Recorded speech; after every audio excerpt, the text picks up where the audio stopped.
Senator Warren wants to ban crypto and Bitcoin because Hamas received $873,000 worth of tether. Meanwhile, her friend Joe Biden sent $86 billion worth of helicopters and guns to the Taliban. Joe Biden also gave $6 billion to Iran. So, we can give away billions and billions and billions of dollars and US dollars to terrorists and we don't bat an eye. But if a terrorist decides to use a free and open source technology like crypto or Bitcoin, well, we've got to ban the technology. Well, you know what?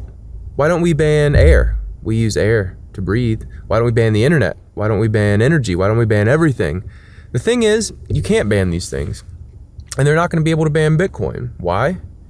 Because it's decentralized, it's open source. But if the dollar is used for terrorism, let's not ban that because that's how we take control over people.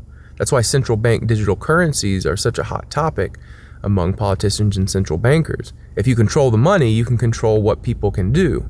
On the end of every single transaction in the world, every economic decision, there's typically money. This car I'm sitting in, it took energy and money to make. This camera I'm shooting with, it took energy and money to make. For energy to move and be used or sold, it requires money.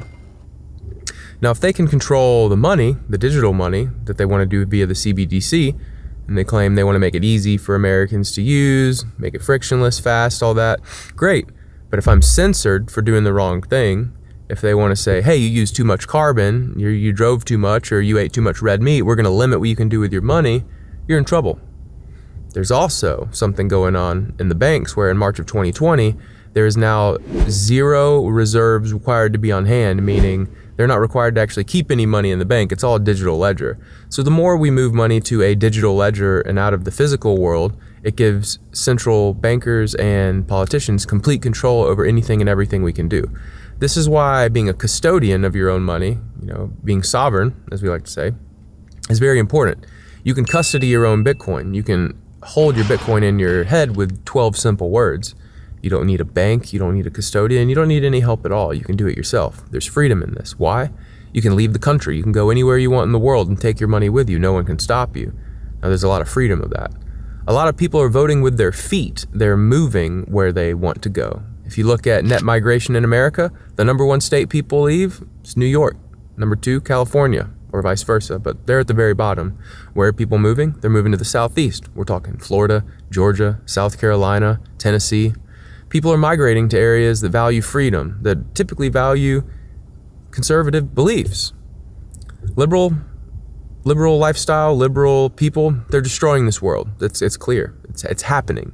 There's people who are liberal in view, and trust me, I'm a bit liberal myself. I believe people deserve freedom and autonomy to do whatever the heck they want. That's between them and God. Who am I to come in between them? But when it comes to this, I'm not too liberal. I don't want people taking control and owning all of the money, telling me, my friends, or you what you can or cannot do. We have freedoms given by God.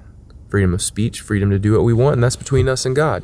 Sure, I want police officers and I want there to be a rule of law. But whenever you give someone control of the money, where they can choose what, when, and how you can use it, you kill the ability to preserve much of any freedom. So we need to think twice about this. We need to speak up. Bitcoin gives not only people globally access to money, the most adopted areas are outside of America. In America, we are very financially privileged. We make more money than most of the world. There's 7 billion people who need it. They live under a world of just pure inflation. We are lucky enough to have the world reserve currency, the dollar. So every other currency is pinned to the dollar. If you look at their currency valued in the dollar, theirs are getting weaker, ours get stronger. Whenever you look at the US dollar measured in Bitcoin, the dollar is getting weaker. The dollar is worth less over time compared to Bitcoin. Just like currencies globally outside of America are worth less compared to the dollar is worth less compared to Bitcoin over time. Why? It's a scarce and finite asset. There's only 21 million. The supply is predetermined. The issuance schedule in which it is available is predetermined. Now, when more people demand for Bitcoin, you can't create more of it. There's only a finite amount. This is very important. This is why it's valuable. This is why it will continue to be valuable and why the value will continue to accrue into the future. More people will demand Bitcoin for payment because they want money that does not lose value over time. We have to fight back against central bank digital currencies, and we have to fight back and hold accountable senators like Elizabeth Warren. She claims to be for the people. She claims to not be for the big banks, but every action she does, including this bill she's trying to pass, she has the crony bankers writing it. She's defending them. She's doing the opposite of what she says she stands for. This is where we need to create awareness, we need to stand up, and we need to fight back. Bitcoin is freedom. Bitcoin preserves freedom of speech. I'll leave you with that. Have a wonderful day.